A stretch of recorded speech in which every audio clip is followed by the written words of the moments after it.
Hiring Scott Satterfield. So, what are those in favor of the hire saying, and what are those who are not in favor of the hire saying? We break it all down right here on Locked On Bearcats. Our Locked On Bearcats, your daily podcast on the Cincinnati Bearcats, part of the Locked On Podcast Network. Your team every day.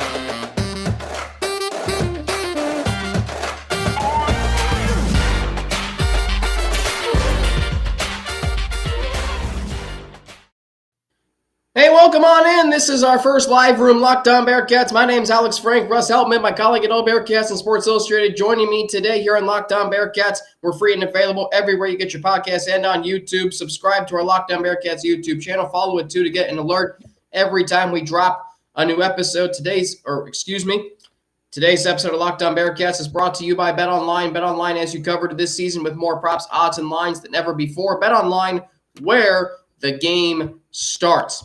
As I mentioned, I'm Alex Frank, your host of Locked On Bearcats each and every day, former sports director of Bearcats Media, UC student-run media organization. Russ Heltman is my colleague at All Bearcats and Sports Illustrated.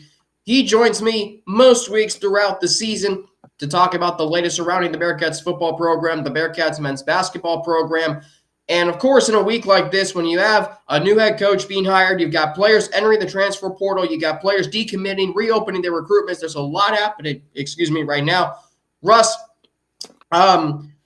what are those? Because there's been mixed reviews, and that's been the theme here all week. But what are those who are in favor of the hire saying, and what are those who are not in favor of the hire saying? Well, the people in favor of Scott Satterfield as the new head coach of the Bearcats are kind of saying he's adaptable. He's a high-flying offense type of guy, dual-threat quarterback type of guy, a coach that enables and empowers his assistants, has built strong assistant pools over the past few years. That was obviously a driving point in his negotiation with UC, which didn't up their investment in the football program, but they upped the salary pool for his assistants because he knocked down about $2 million to roughly $1.5 million off of Luke Fickell's total yearly compensation. And then you give that, which is lopped off of the head coach money, and you give that to the salary assistant pool.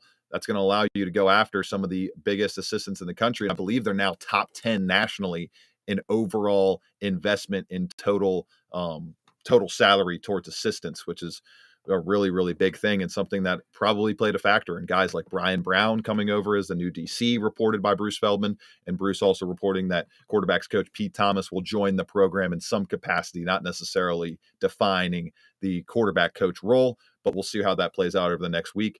Satterfield, the proponents are saying he's dynamic, as I just mentioned. The coaching staff can come together and put together really good results, especially defensively, where him and Brian Brown have cultivated really good defenses at Louisville consistently over the last couple of years. They were the best defense that they've had under Satterfield in this 2022 season. I believe they were top 20, top 25 in points per game allowed, one of the most havoc-creating defenses in the country in terms of sacks overall. So you like that aspect of Satterfield. He made it clear that he wants to be kind of a player's coach, acquiesce to what the players want in terms of scheme, what fits their skills the best.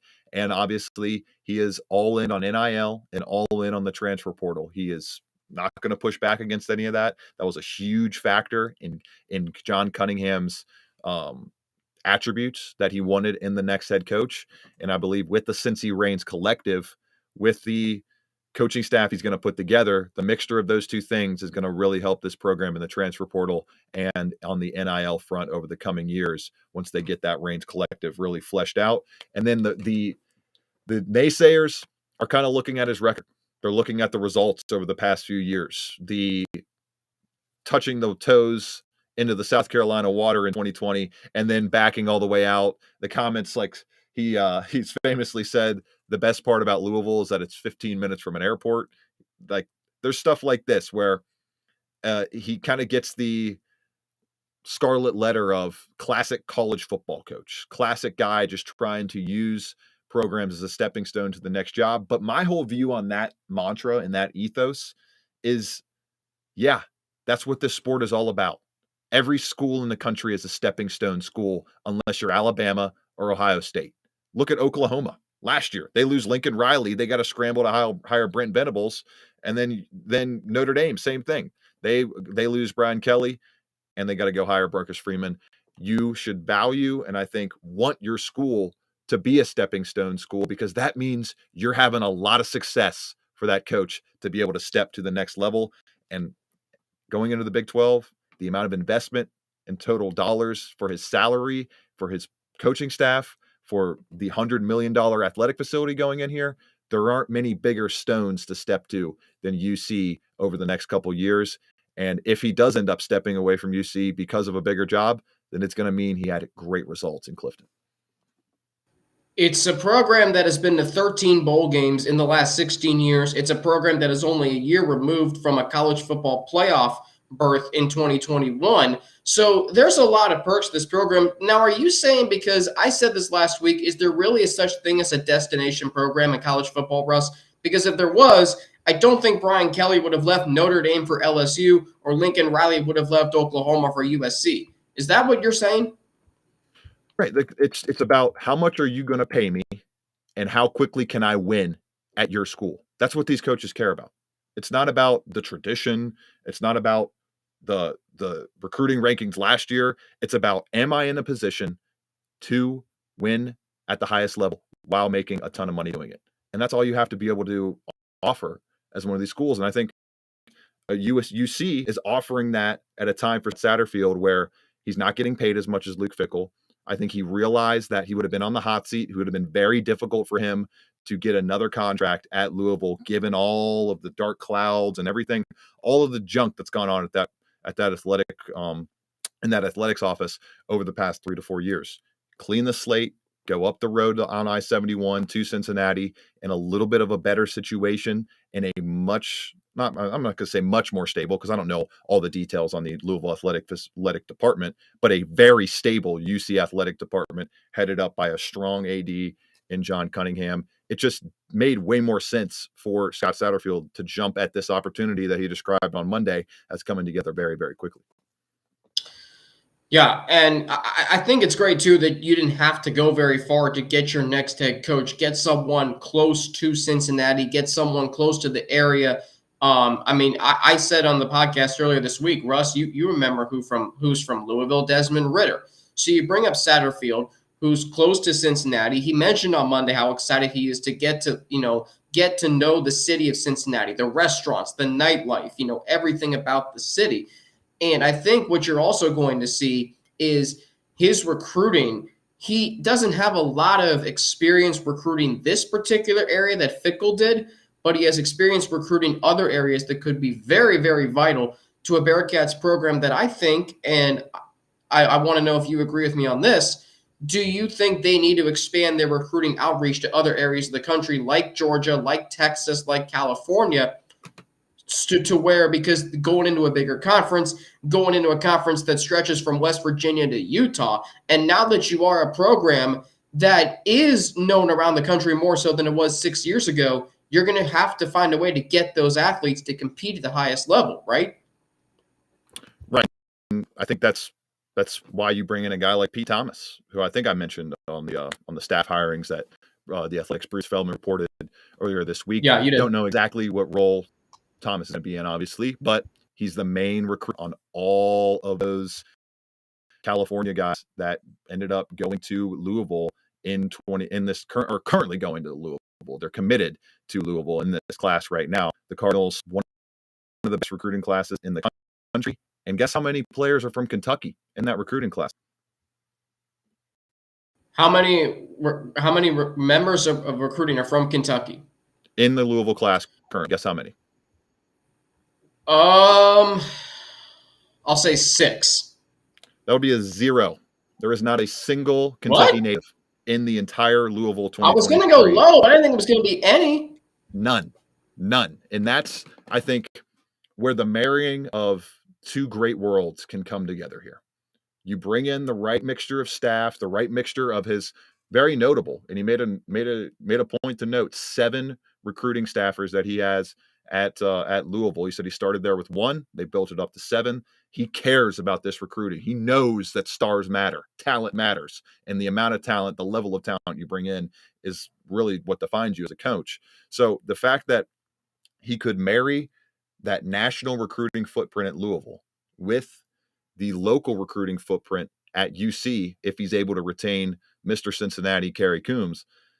That could be a match made in heaven and a really great mixture of recruiting prowess for this program. The big hangup, obviously, is how much is this NIL influence playing a factor here, and how much is it, hey, yeah, I love Pete Thomas. I love what Scott Satterfield are selling me. I want to go all the way from Bellflower, California to Louisville to play these games.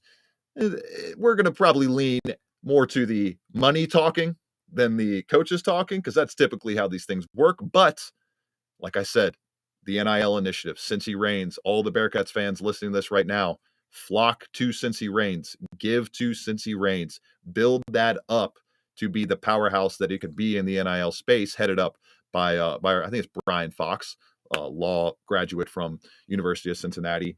Make sure that has as much power as possible to give these guys the resources, give these guys who already have relationships in these recruiting hotbeds the ammo to go in there with some solid offers, some solid packages in terms of NIL to be able to bring these talents in or retain these talents in terms of guys from the current Louisville class, in terms of Pierce Clarkson, 4-star quarterback, rated higher than Brady Drogosh right now, out of St. John Bosco. Aaron Williams, one of his teammates as well, a high 4-star candidate, number 172 nationally. I mean, they have 5 St. John Bosco recruits in this entire class, and one of the recruits already been offered by UC as of this recording, Jaden Davis. He's not one of the California recruits, but he's a 3-star, high 3-star, low 4-star, depending on where you look, safety out of Suwanee, Georgia. And once again, he's a player that's go see what UC has cooking. Most likely I would guess he's going to go on a visit here in the next few weeks as they try to raggle down this recruiting class before December 21st.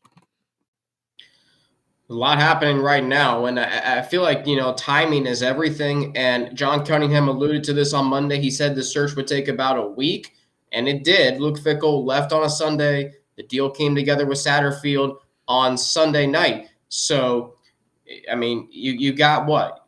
Today's, as we do this live room, today's date is December the 7th. Yep. This is going to be posted in podcast form on the 9th. So you're 12 days out from that early signing day. So you got time is of the essence here. One other player that you didn't mention.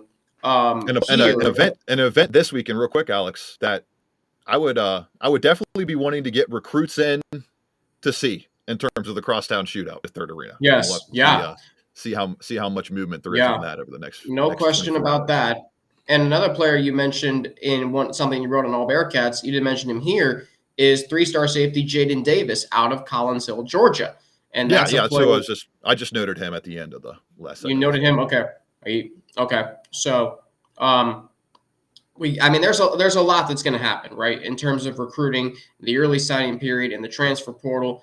But you and I both think that regardless of what happens, talent that's here and talent that's going to come in could lead this Bearcats team to a pretty respectable competitive record in their first year in the Big 12. We're going to talk specifically about the quarterback position. You and I were talking about this last night, plus another key player, a hometown hero, if you will, is going to stay home for the University of Cincinnati. So we've got all of that coming up after I tell you all how this episode of Locked On Bearcats is brought to you by betonline.net or BetOnline. BetOnline.net is your number one source for sports betting info, stats, news, and analysis. Get the latest odds and trends for every professional and amateur league out there. From football to basketball to soccer and esports, we've got it all at betonline.net. You can go on there right now. Cincinnati, a 1.5 underdog against Louisville in the Fenway Bowl. You got the college football playoff on New Year's Eve. Right now, it is Georgia, a 7-point favorite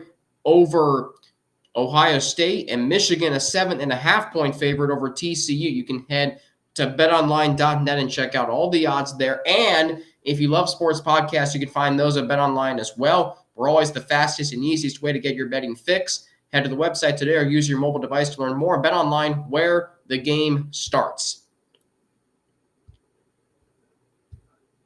Thank you for making Locked On Bearcats your first listen. For your next listen, check out the Locked On Sports Today podcast, the biggest stories of the day, plus instant reactions, big game recaps, and the take of the day available on the Odyssey app, YouTube, and wherever you get your podcast. Alex, Frank, and Russ Heltman back here with you in this live room, Locked On Bearcats. Our first live room. It's going pretty well. Had some, mishaps trying to get it started earlier today at 12:30, but I'm feeling good. Russ, you're feeling good, and we got the chat going. We'll get to that at the end of the show. We're focusing on giving you some content, and you and I were talking about this last night, Russ, the quarterbacks, and you told me you've been hearing crickets as far as Evan Prater, as far as Ben Bryant.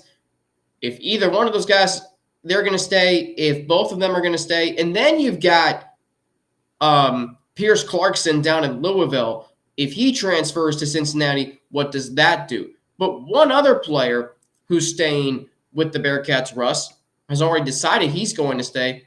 Corey Kiner. How big is that? It's massive. Just a massive retainment for this staff, and a kind of trickle-down player, because he was actually doing a community event this weekend. Another guy who was doing a community event with the Bearcats logo and representing the team was Evan Prater. So the fact that he's still doing stuff, I think still very involved with the program, that's a great sign. And I think Bearcats fans can start to breathe easy late next week, sometime at that point, in terms of the cascading effect of the transfer portal kind of slowing down for Cincinnati in terms of exits. So that's something to watch. We'll keep an eye on it over the next week. But Corey Kiner getting retained by this team is massive. Obviously, ran into some issues in terms of ball security, or in terms of blitz pickups in practice, and really just never got fully acclimated and locked in as a key consistent player for this team. And the fact that happened throughout the season was a big hindrance to his overall effect in the ground game. But he should be one of the leading candidates to be the bell cow next year. And a guy who's a former 4-star, would have been the highest ranked recruit in the history of the program had he signed here in the last couple of years.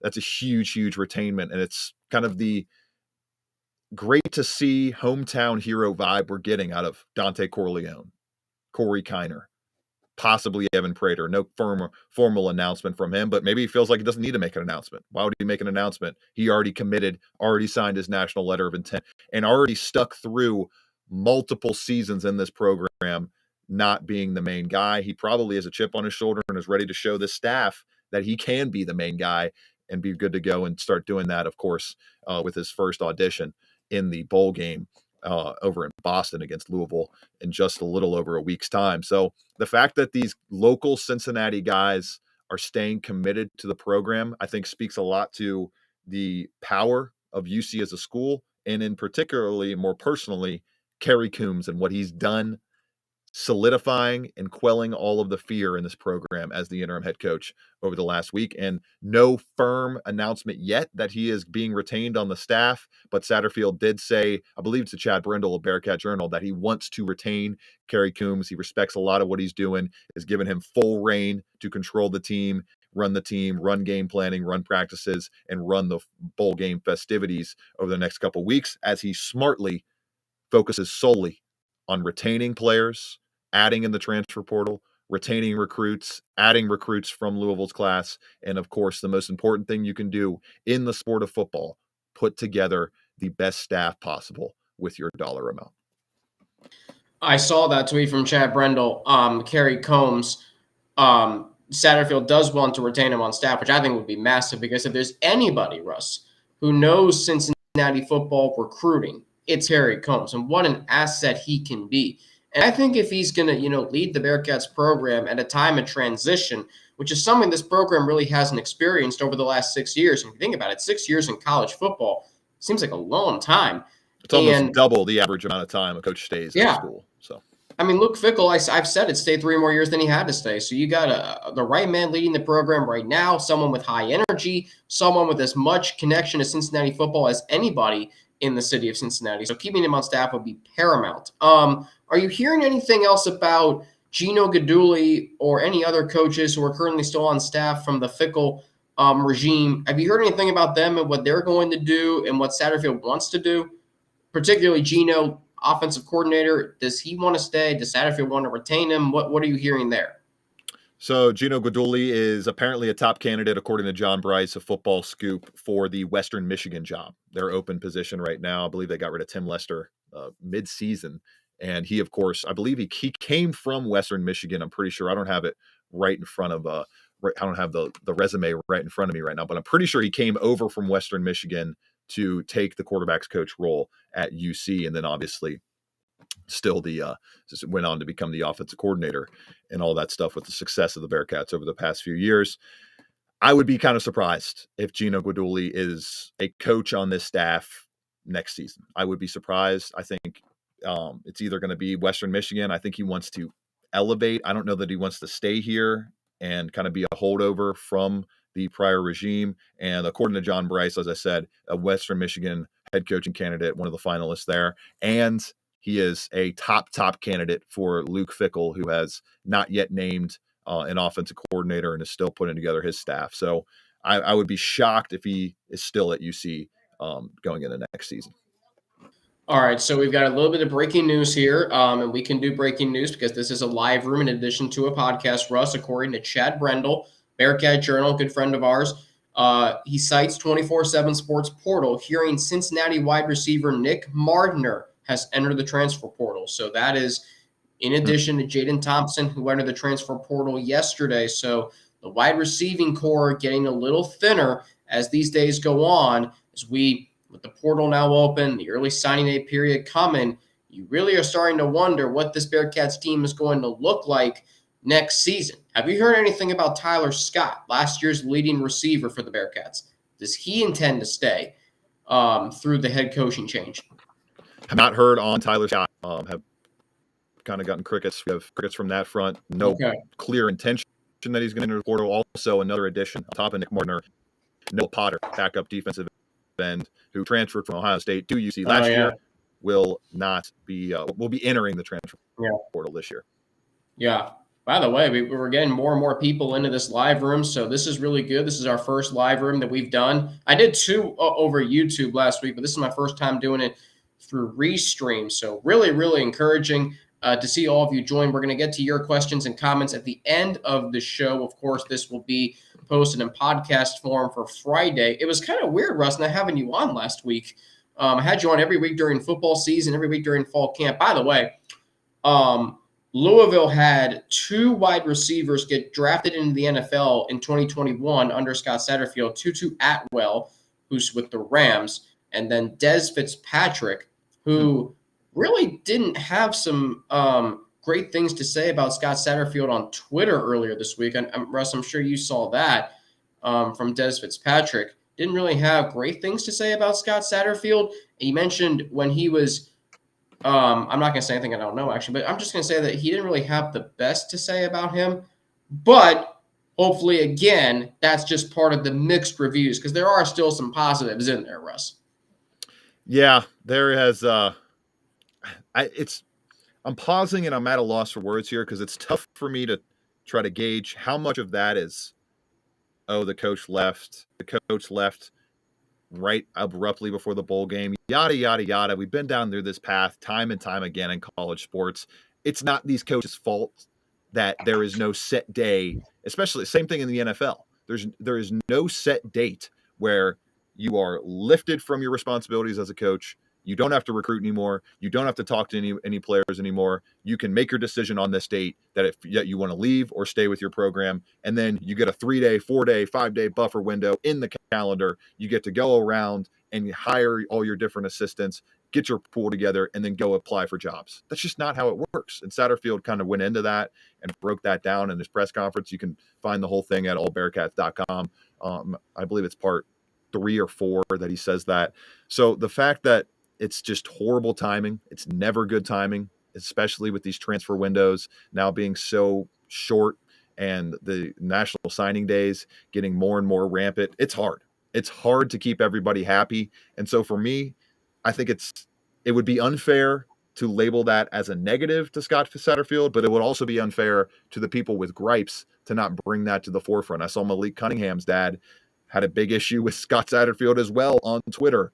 And a lot of these gripes getting aired out on Twitter. So I'm sure it's happening all across the country. It's probably happening right now with Purdue and their players' families, with Jeff Brom going to Louisville to fill out the role that Scott Satterfield left. So the fact that you just never get great timing, I think is the big there. And we do have a report now from John Bryce as we get another live breaking news on this live room. Of course, Brian Brown already been added to the staff, or reportedly added to the staff. Pete Thomas as well, but also Nick Cardwell and Derek Nicholson, assistant coaches from Louisville, going to have on-field roles with Satterfield's staff as well. And on top of that, one of the top off-field staffers for Satterfield, John Bryce over at footballscoop.com, as we can find this, has said that Mark Spear is going to be coming with him, and the head recruiting and scouting coordinator, Carter Wilson, or recruiting and scouting coordinator, no head title there. Carter Wilson will be joining the staff as well. So some of that recruiting lifeblood and Pete Thomas, Carter Wilson migrating over up the highway from Louisville. All right. So, and this is the beauty of a live room. We can do breaking news. I should do a live room for every podcast. Shouldn't I? You could. Yeah. I mean, that's how we can get breaking news on this show. Real quick, we're going long on our segments here, but this is our first live room, so it's okay. So there's two positions that I'm concerned about for the future, and they've been positions of strength for so many years: tight ends and cornerbacks, right? So two top 35 tight ends have either decommitted or reopened their recruitment. The depth right now on the current Bearcats roster behind Kaman Mateer is very thin, as Russ, you can agree with me there. JQ Hardaway, the second highest rated recruit in the 2022 class, had 8 tackles and a sack last year. Russ, as you mentioned in your transfer portal, that's a running article that you've got on All Bearcats. He's in the transfer portal. So now you're really starting to wonder what those two positions, because we know Wiley and Taylor aren't coming back next year. We know the cornerback is much different than it's been in years past. What's the outlook at those positions, Russ? Are you concerned about those? Because they've been positions of strength for years in this program. The time is now, Shimon. The time is now. Mateer, I think a guy that's been a little miffed with his lack of playing time over the past couple of years, was a very highly rated recruit in terms of this program's history, dating back to the start 24/7 Sports. When he came in a couple seasons ago, he should have a green light to being a starting player with Leonard Taylor and Josh Wyatt on their way out. And I think he should be one of those kind of rocket ship type guys that can really elevate themselves in this program. And he's a player that I think is weighing his options right now. He would have been a surefire transfer portal candidate in any other situation. But the fact that those guys, those veterans in Leonard Taylor and Josh Wiley, are going to pursue NFL opportunities, you got a green light, good to go there. I don't think anyone should be worried about the tight end position as we sit here right now. Cornerback, it's a little bit more interesting. Jaquan Shepard, building. I think I saw him. I mean, this dude's posting. He must be on Google Images all day long, because he's posting Vanderbilt. Yeah, he's in the transfer all these portal too. That happened Virginia yesterday. Tech. Yeah. So the fact that he has so Wait, many. he's already committed? No. He's just getting a ton of offers in the transfer portal.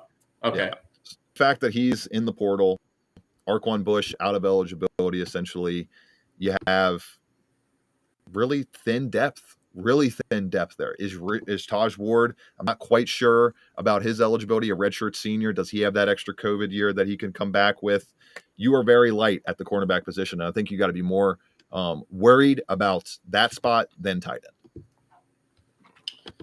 Well, I think you should worry about that position more too, because you know what the Big 12 offense is about, Russ. They're going to spread the ball around in the Big 12. Right, and the depth is so much more necessary at the cornerback position than the tight end position, because you're running through. There's obviously more spot play cornerback. There's 3, 4 at sometimes, and you're running through more injury. It's more injury prone position. So yeah, like nobody would be shocked to see Shimon Mateer be one of the 12 game starters next year and one of the main options. Yeah. And in this Scott Satterfield offense, we might not see a ton of 2 tight end sets. He has employed that before, but maybe he doesn't this season. given his ability to be a chameleon offensively in terms of a play caller and scheme designer, and the fact that it's one of the more weak positions for the Bearcats. Is this program losing momentum in recruiting, you think? Because like you look at the rankings on Rivals and 24/7, and they are way down from where they were a few months ago. And I think about guys like Kamari Anderson. I think about guys like Amari Snowden, Braden Moore, like guys who I think I said to myself, I did say this to myself in the summer. If the Bearcats could land these players, just think what they're going to be able to do many, many years down the road. And now it feels like, to me, Russ, they're going to have to maybe do some rebuilding because of the momentum they've lost. Do you feel that way? Rebuilding on the recruiting trail? Well, I just think being able to still be able to land these high-priced recruits, or then again, now that you're getting a Power 5 head coach and you're going to a Power 5 conference, maybe this is just what happens when you have a head coaching change, right? Yeah, and honestly, I think they never brought in a 5 with this team. This is, and I wrote about this a little bit in my first initial recruiting roundup. Satterfield's a little bit more of an opposite type of coach. He's a guy that's he's brought in high talent. He brought in the first 5-star player since Michael Bush, this recruiting class, to Louisville, and Reuben Owens. Now, obviously, a guy from Texas choosing Louisville to play football at, we know Adidas has a hand in a foothold on this program in terms of NIL. And that's where this all comes back to. Scott Satterfield can get you the players if you get him the money and the resources to go get those players. He can build a staff that can go get that talent, a higher level base of talent than UC has ever brought in, if you give him the resources. And we're going to find out if he has those resources over the next two, not this recruiting class, because obviously that goes without saying, but 2024, 2025, those are the pillars for Scott Satterfield at this quote unquote stepping stone job that everybody thinks he's going to step to another job to. Well, if you want to do that, you better knock it out of the park in your opening 2 classes to get that train rolling down the tracks. Well, I think too, and I think about the mixed reviews thing, those who are not in favor of this hire. Russ, he hasn't coached a game yet. Right. He hasn't coached a game. And Dalton Pence, who's going to be on this show tomorrow, I'm going to tease something he said. You can look at his record at Louisville and scoff at it. Maybe don't do that. I'll just say that. All right, we've got a lot of people now joining us, Russ. So you and I were talking about this on Monday. Should we do 30 minutes or 60 minutes? You suggested 30. We rolled with that. I think we might have to start going 60 minutes on these because we got a lot of viewers coming. But we're going to finish up with some men's basketball here on the other side of these sponsors, and then we're going to hit up your questions in the chat. This is going well, Russ. This is really going well, and glad you're aboard, and just very thankful for all that you do. I mean, listen, me being in Georgia doing this podcast, I mean, what, Russ, we're up to right now, and this is live, 628 subscribers. I mean, just over less than 2 weeks ago, we were at 575. And maybe this is what happens when you have a head coaching change. I don't know. I'm going to take a yeah, it was funny as we get into the ad reads here. A lot of my friends ask me, "Oh, are you sad? Like you're the Luke Fickell program going into the unknown?" And I'm like, I'm not a fan. All I want is the traffic and the content, and we have plenty of it right now. So it's very coaching changes are a time for great interest among fan bases, and that is very clear with this fervent UC fan base that has been built up because of Luke Fickell's success. Yeah, no question about it. I mean, you hit all the right notes there. We'll come back and talk some men's basketball, Crosstown Shootout on Saturday after a word from 2 of our sponsors. All right, Russ, you've been at the last 2 men's basketball games, right? I know you were at the one on Sunday against Bryan. Were you at the one against NJIT on the 30th of November? I've not missed a home game this year. Not missed a home game, and you were at NKU. How about that? All right, so the last 2 games have been good. I like what I'm seeing. David DeJulius is being the leading scorer. He had 22 points against NJIT. He had 14 points against Bryant. But Russ, what stood out to me on Sunday, Dan Skillings Jr., 14 points and 13 rebounds off the bench in 21 minutes. And then Josh Reed, 10 points and 9 rebounds off the bench. And for good measure, Jared Hensley added 10 points off the bench. This team's starting to maybe find itself a little bit, finding a rhythm. They've won 2 games by a combined 52 points. Yep, see, my UC math does me well. 52 points. Is this team maybe starting to find an offensive rhythm after some struggles against Ohio State and NKU? It's so hard for me to say yes, no, Alex, because of the level of comp. In JIT, one of the 20 worst teams in the country. There's just no ifs, ands, or buts about it. Bryant would have been the toughest home test to date, but they go into the Cincinnati with 6 guys out due to illness, including former top 35 overall recruit Earl Timberlake, who played at Memphis and then ended up transferring to Bryant, has been lights out for them this year. I don't know how much stock you can really put in these past 2 games. I don't know. It's great to see all of the different contribution. And I think the biggest thing that you can pull away from this positively is what you highlighted right off the bat is David DeJulius and his bellwether status for this team. He's averaging he's had over 18 points in every single win this season, I believe, or that was going into the Bryant game. And then he has been under 7 points in all the losses. So he's a huge, huge gauge for how this team is going to be successful on the offensive end. And then the rookies, man, the freshmen are coming in clutch right now. Josh Reed is playing very calm, cool, and collected. He and Dan Skillings were the debut press conference men in the last victory over Bryant. And I asked him specifically, I was like, what has been the biggest key for you guys getting on the floor? And it was adamant. And I went into it assuming that they would answer with defense because of what I've seen at practice over the past month. And that's exactly what they said. Coach Miller has been hard on them. He's noted how hard he's been on them. I've seen how hard he's been on them. And the fact that they are taking that, not negativity, but that intensity, the way they've taken it on the practice floor and the way that they've acclimated and applied it on the game floor is really, really impressive to me. And Dan Skillings, a guy that Wes Miller first saw and first noticed his rebounding out of, is looking like maybe the next great rebounder at UC. And him paired with Victor Locken, the first dueling double-doubles for this program since 2018 when it was, I think, Trey Scott and one other player got the job done there. So those are the glory days you want to be flying back to for sure. All right. What's the biggest? I know you kind of touched on a lot of things. Josh Reed, David DeJulius, Skillings, Sage Tolentino had a good 5 minutes on Sunday against Bryant. Now then again, as you mentioned, they were without 6 players. Now you beat a team who made the NCAA tournament last year, and by 26, I'm not going to scoff at it. Right. Yeah.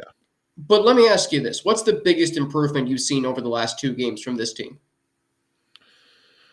I would say just the easy shots, getting shots closer to the rim. It's real unlocking their 3-point ball. They've hit 10 threes at each of their past 2 games, 12 threes against Louisville coming off of Maui or in Maui. So I think the interior penetration, the dribble drive moves, the effectiveness of their interior offense, Victor Locken coming together and being an honor roll player in the AAC, being that answer in the front court that this team desperately needs. I think those are the biggest keys to me for success over the past few games. And my guy P.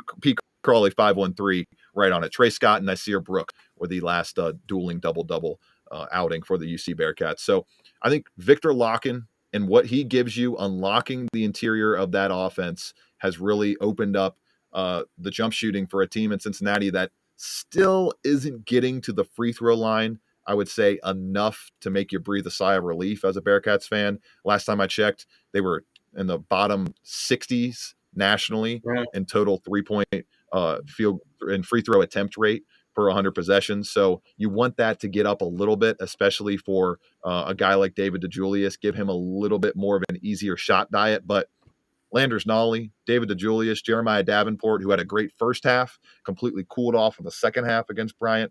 All 3 of those guys, I think, frustratingly can seem to hit the hard shots in terms of Bearcats fans' eyes more than they hit the easy shots. But that's just this kind of way this team is built, and that's the way that this team is going to have to win, is by making those hard shots as easy as possible in the flow of the offense and maybe getting to the free throw line a little bit more. But man, Victor Locken, he has been my favorite story, my favorite aspect of this team all Steady season Eddie. long. He is so much fun to watch, Alex. He's fun to watch in the practice. He brings a youthful joy to this team. It seems like he's fully acclimated coming off of the transfer from European basketball, living in Russia, to acclimating himself very nicely on campus at UC. So Big Vic has been my favorite storyline from 2022 so far. And you said practice was intense yesterday. Yes, it was. And it was the Neil Meyer, the front office news, and now we're talking at the end of practice, just like this is the most intense practice I think we've seen out of this team. Wow. Intense in the fact that they were dialing in and not wasting any moment on that basketball court. And that's exactly what you want to hear if you're a Bearcats fan. Yeah. And what I wanted to see covering this team going into arguably the most important game of the entire season. Your trajectory in 22-23 can really change based on the results of Saturday. No, well, I was just about to get there because you look at what Xavier, just look at their schedule, and they've played some dang good teams. They just beat West Virginia, and then at the Phil Knight Legacy Tournament, they beat Florida. Hammered West Virginia. 84-74. I haven't watched that game yet. I'll watch it before the game. If you're listening to this live on Saturday, if you're listening to this in podcast form tomorrow, I got to be specific here about timing. They played Duke hard in Portland, and then they took Gonzaga to the wire. I mean, those are two top 10 teams that we're talking about. We look at them statistically. Right now, Xavier is averaging 84 points per game. 84. They are shooting the ball. What is this? Russ, I know you got to run here. I'll ask you straight up. Can the Bearcats pull the upset on Saturday? I think they can. I think it's possible. It's just going to come down to the three-point shot. If they can't keep pace with Xavier offensively, if that shot's not falling, then they're going to have a really difficult time. And the defense is going to get tested like it hasn't been tested yet this season. And maybe the only tougher test was probably Arizona in Maui, and we all saw what happened there. They put up 100-piece, the only 100-piece dropped on Cincinnati this season. But Xavier is very, very strong offensively. 9th nationally, 115 points per 100 possessions in Ken Palm's adjusted offense. Wes Miller, kind of yesterday at practice, was adamant saying, this is one of the, if not the best offensive teams you will face all season long, because we know Houston's strength being that suffocating defense. So I think they have a chance. I'm not picking the Bearcats. I think Xavier gets it done in a close game. I'm excited to see what the line looks like, the betting line looks like on Saturday morning or late Friday night. But I think the Bearcats lose in a fun atmosphere, a fun game at Fifth Third, but come up just short. I'll roll 83-80 Xavier. All right, so close game there. Russ's computer's about to run out of battery, so Russ, if you want to hop off, I'm going to call you and I'll have you on speaker like we did for our live rooms when Luke. Well, we can run through these questions real quick and then go ahead. Oh, you sure? I don't know how much computer battery you've left because I know mine will run out pretty quick. I got 5%. Okay. We got about 7 minutes. 7 minutes. That's all we need. All right, let's see what we got. Shouldn't take us 7 minutes to get through. No. And thank you again to everyone for who tuned in today. Bearcats, Bengals, Cavs, Reds, 3 exclamation points. Then the number 3 says, do we have a backup kicker? And this is obviously referring to Ryan Coe entering the transfer portal earlier this week. Russ, I said this earlier this week. Finding a kicker shouldn't be stressful. But I think Bearcat fans are going to make it stressful because they know the kicking game is astronomically important to their team. Well, this question, yes, the Bearcats have a backup kicker. It's Christian Lowry. They will not be using Christian Lowry next season. They will get a kicker in the no doubt. So, yeah. Okay. Yeah, I don't have any. If they go into next season with Christian Lowry as their number 1 kicker, then we're going to have a relapse of 2020, 2021 where no one wanted them to send out that kicker to attempt to. And they've also got Bryce Burton, so we'll see what happens there. Okay, you responded there. Michael Beers says, "What's up, Alex and Russ?" What's up, Michael? Nice for you to join us this afternoon. He says he grew up as a Cowboys and Bearcats fan, but he's starting to like the Bengals more and more. Also, that's really good. Russ, I'm starting to think the Bengals are going to win out, and I might be saying that because of the Von Miller news. The Von Miller news that broke earlier this week. Michael Beers, Kiner is a beast. Says for you, Russ, to spill the beans. He says great content. We try to give you great content. Better content than BCJ, Expedition Midwest. Listen, Chad Brendel is the man when it comes. Yeah, no Chad offense to you, does a great Russ. Or job. no offense We're to not throwing stones at Glass Yeah. House here. Alex, are we reading Yeah, questions or are we reading all the comments? I thought we were reading questions. Okay. Michael Beers, is he recruiting while he's filling out his staff? I think we know the answer to that, Russ.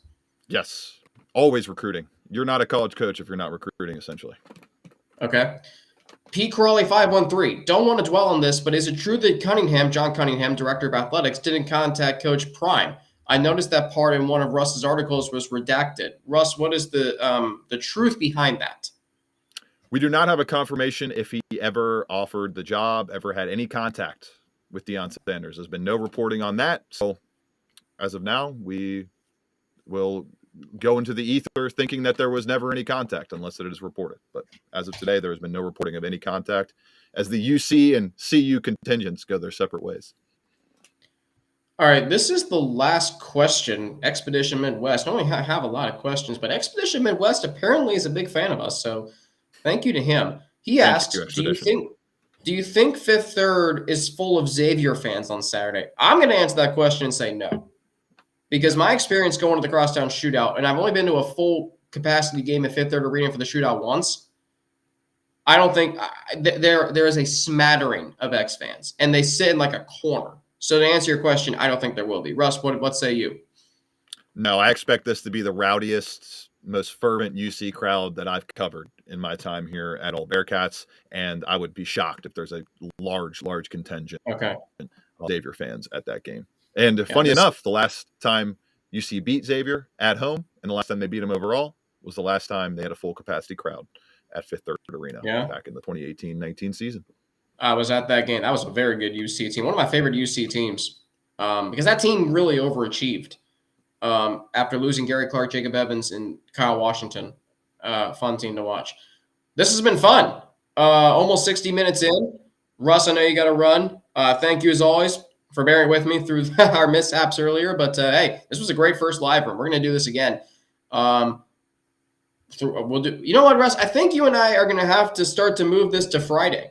I think it's a good way to end the week, right? Yeah, it's fine with me. I'm excited to do it. We'll record on Wednesday, post it on Friday. Russ, thank you for joining, and I'll see you soon. Pete Crawley 513 says, loving the live, fellas. Keep this going if you can. We will. Russ, thank you as always. Keep up the great work, and I'll talk to you soon, all right? Of course. Sounds good, Alex. New era for UC football and a big one this weekend in the Crosstown Shootout. Cannot wait to break it all down next week. No question about it. He's Russ Heltman. Thank you to him for joining me. Thank you to you for joining our live room. Thank you to you for making this, if you're listening to this in podcast form, your first listen every day. Locked On Bearcats, part of the Locked On Podcast Network, your team every day, free and available everywhere that you get your podcast. You can follow me on Twitter at Frankie_Natty with 2 N's and an ATI. You can follow me on Instagram, AlexFrankNat_. Email me at alex3frank@gmail.com. Hey, thanks for making Locked On Bearcats your first listen today. For your second listen today, check out the Locked On Sports Today podcast. From the games that matter the most to the biggest stories in sports, go beyond the scoreboard and behind the scenes with local experts and insights only Locked On can provide. Locked On Sports Today, available on this app, YouTube, and wherever you get your podcasts. Been a great week. We'll be back on Monday, recapping the Crosstown Shootout, continuing our coverage of Scott Satterfield, who's entering the transfer portal, who's decommitting, who's reopening their recruitment, all the things that you're talking about, we're talking about right here on Locked On Bearcats. For Locked On Bearcats and for Russ Heltman, my colleague at All Bearcats and Sports Illustrated, I'm Alex Frank. Thank you for making Locked On Bearcats your first listen every day, part of the Locked On Podcast Network, your team every day. Have a great weekend, and I'll be back on Monday right here on Locked On Bearcats. And, of course, enjoy the Crosstown Shootout and eat some Skyline Chili on Saturday. Back on Monday, Alex Frank signing off from